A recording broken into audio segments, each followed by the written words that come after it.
Today on Running to Him, believers should seek to prophesy, not to babble. If you are joining us and going through the Pauline letters, today's reading is 1 Corinthians 14, and we'll concentrate on verses 1 through 4 and 18 through 19. Well, 1 Corinthians 14, 1 through 4 says this: Pursue love, yet desire earnestly spiritual gifts, but especially that you may prophesy. For one who speaks in a tongue does not speak to men but to God, for no one understands. But his Spirit speaks mysteries. But one who prophesies speaks to the men for edification and for exhortation and consolation. For one who speaks in a tongue edifies himself, but one who prophesies edifies the church. I thank God I speak in tongues more than you all. However, in the church, I desire to speak with the 5 words with my mind, so that I may instruct others, also than 10,000 words in a tongue.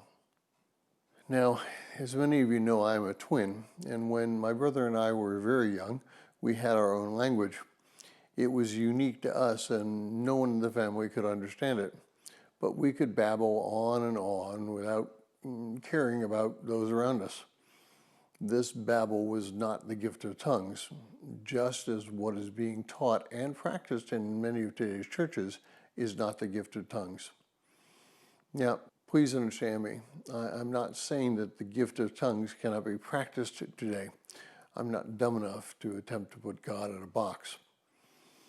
But telling the truth about God is far better as a tool for spreading the gospel than tongues ever was.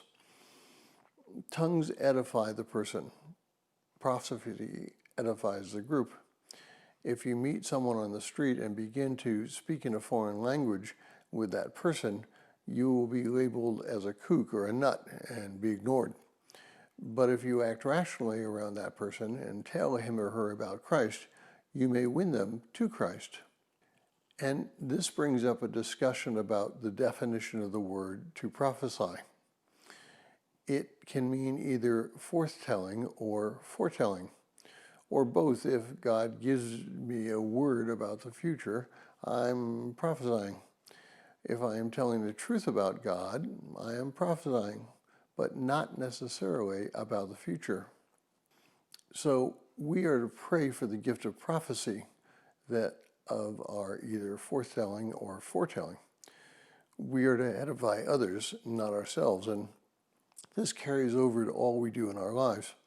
We are not to seek after our growth only, but aid in other people's growth. It's a matter of either self-seeking and self-serving, or other-seeking and other-serving. We are to be generous with what God has given us. We are not to hide or treasure it. We're to give it away and give ourselves away. Thank you for listening. We pray that today's devotion was meaningful to you. We would love to hear from you. If you listen to us on Facebook or YouTube, please like, subscribe, share, and tell others about us. You can always email us at phineasjacobus@runningtohim.net.